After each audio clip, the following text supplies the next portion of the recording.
कि भगवान गणेश को बुद्धि का देवता, सबसे बड़ी बुद्धि जो है भगवान गणेश की है। वैसे भी अगर किसी को फिजिकली देखना हो तो जिसके कान बड़े हों, इसका मतलब वो बहुत बुद्धिमान है। और मेरे ख्याल में संसार में कोई नहीं ऐसा जिनके कान उनसे बड़े हों। तो ये कोई अगर संत देखे ना किसी को, तो वो देखते हैं कि इसके कान बड़े हैं तो समझते ये बहुत बुद्धिमान है। तो जैसा कि आपको मालूम है, हमारे 4 वेद हैं, और उन वेदों को अगर कोई पूछे कि किसने लिखे हैं तो कोई नहीं बता सकता, क्योंकि वो आदिकाल से जो है वो लिखे गए या सुने गए। एक्चुअली कहा तो ये जाता है हमारे पुराणों में कि ये जो वेद हैं किसी ने लिखे नहीं हैं, किसी ने पढ़े नहीं हैं, कुछ नहीं है, ये इन्होंने नेचर से लिए हैं। From the wind, from the sea, from the rivers, from this, जो उनमें से ध्वनियाँ निकलती थी, ऋषि मुनि उसको ग्रहण करते थे और उनको ही वो उसको वेद में कन्वर्ट कर देते थे। तो ऐसे ये जो नॉलेज थी वेदों की, ये ऋषियों में आपस में बटी हुई थी। एक ही ऋषि थे जिनको इस सारे वेदों का ज्ञान था, वो थे महर्षि वेद व्यास। तो उनको वो जब भी कभी भगवान शिव भी आपने देखा होगा, कभी उनका देखो तो अगर उन्होंने भी कोई वेदों में से कुछ सुनना हो तो वो उनके पास ही आया करते थे कि आप मैं के साथ बैठूंगा और आप हमें वेद सुनाइए। तो वो इतने विद्वान थे वो। तो एक बार सभी ऋषियों ने इकट्ठे होकर सोचा कि ये तो हम तो ये जो ज्ञान है इसको हमारे पास तो है, लेकिन हमारे बाद ये कहाँ कैसे लोग इनको जानेंगे। तो उन्होंने रिक्वेस्ट की कि आप ये जो वेद हैं इनको लिपि रूप में इनको लिखा जाए तो अच्छा रहेगा, ताकि आने वाली पीढ़ियाँ इनको समझ सके कि ये क्या है 4 वेद हमारे।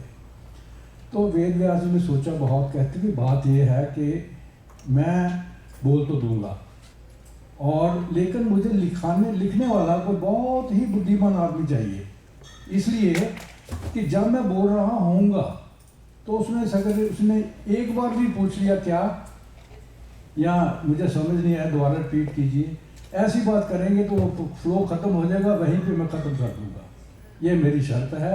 अगर आपको कोई ऐसा इंसान मिलता है जो ये लिख सके तो मैं बोलने को तैयार हूँ। तो उन्होंने बहुत सभी ने विचार किया कि ऐसा बुद्धिमान कौन हो सकता है जो बिना सोचे, बिना मतलब दिमाग में आए लिखता ही रहे, जो आए बस उसी को लिखता रहे, और उसमें इतनी बुद्धिमत्ता हो कि आगे क्या आ रहा है। He should be good enough कि ये सिर्फ यही नहीं कि जो बोल रहे हैं वही, उसकी इतनी बुद्धि हो कि इसके बाद क्या आ रहा है वो भी उसको पता हो। तो ऐसा कोई बुद्धिमान इंसान है तो बुलाइए, कोई है तो सभी ने बैठ के सोचा। उन्होंने कहा कि सिर्फ एक ही हैं हमारे ज्ञान के सागर, वो हैं भगवान गणेश। तो इनको रिक्वेस्ट करते हैं, जाके उनको बोलते हैं कि आप ये बोलेंगे, आप लिखते जाइए, बड़ी आपकी कृपा होगी। कहते कोई problem, no problem at all. तो उन्होंने बिठा लिया उनको और उन्होंने वेद बोलने शुरू कर दिए, उन्होंने लिखने शुरू कर दिए। उसमें से एक प्रसंग और भी है कि जब वो लिख रहे थे तो उनकी कलम टूट गई। अब कलम टूट गई उनकी, जो पेन लिख रहे थे, तो उन्होंने अपना जो दंत है उसको काट के उसके साथ लिखना शुरू कर दिया। इसलिए आप देखेंगे कि इनका जो बायां दंत है वो गायब। वो इसीलिए था कि उन्होंने तोड़ के, इसके एक और प्रसंग में आपको बाद में दिखाऊंगा अगर टाइम मिला तो उन्होंने वो अपना दंत तोड़ के फिर वो वेद जो है लिखने शुरू कर दिए और 4 पूरे हो गए। और दूसरी जो कुदंती है ये दंत की, वो ये है कि एक बार भगवान शंकर ध्यान में बैठ गया कैलाश पे। उन्होंने गणेश जी को बुलाया, कहते कि मैं अब ध्यान में जा रहा हूँ तो अंदर किसी को मत आने देना, कोई भी हो किसी को भी अंदर नहीं आने देना, तो ये तुम्हारी ड्यूटी है। तो कहते ठीक है पिताजी कोई बात नहीं, आप बैठिए, मैं ध्यान रखूँगा कि आपके अंदर कोई ना आए। तो वो जब ध्यान में बैठे हुए थे परशुराम, आप जानते हैं कि परशुराम का गुस्सा विश्व विख्यात है कि वो तो अगर चाहें तो सारी सृष्टि को ही, कहते हैं उन्होंने तो पता नहीं कितनी बार इस पृथ्वी को क्षत्रियों से और ब्राह्मणों से विहीन किया था, तो इतने पावरफुल थे वो। तो वो आए तो गणेश जी ने उनको प्रणाम किया, कहते कि मैं शिव जी से मिलना है, भोले भंडारी से मिलना। कहते जी आप तो उनसे नहीं मिल सकते क्योंकि वो तो ध्यान में हैं, और मुझे ये हिदायत है कि कोई भी आए वो अंदर नहीं आना चाहिए। कहता तुम जानते नहीं हो मैं कौन हूँ, कहते हैं मैं तो जानता हूँ कि आप कौन हैं, आप महर्षि परशुराम जी हैं, और मुझे जो हिदायत हुई मैंने तो अपने पिता के ऑर्डर्स का पालन करना है, मैं आपको अंदर नहीं जाने दे सकता।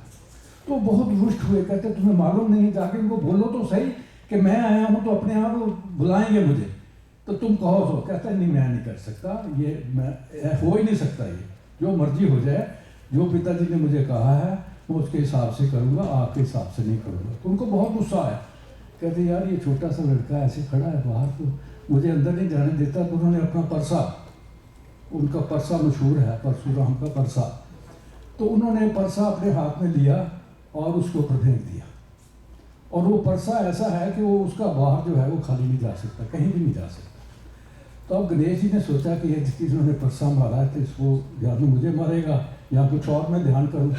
तो उन्होंने अपनी जो बाई थी ना, वो दंत उसके आगे कर दिया, उसको काट के वो आगे निकल गया। सो ये दूसरा प्रसंग है कि उनके दांत एक क्यों है, एक दंत क्यों कहा जाता है। Thank you very much.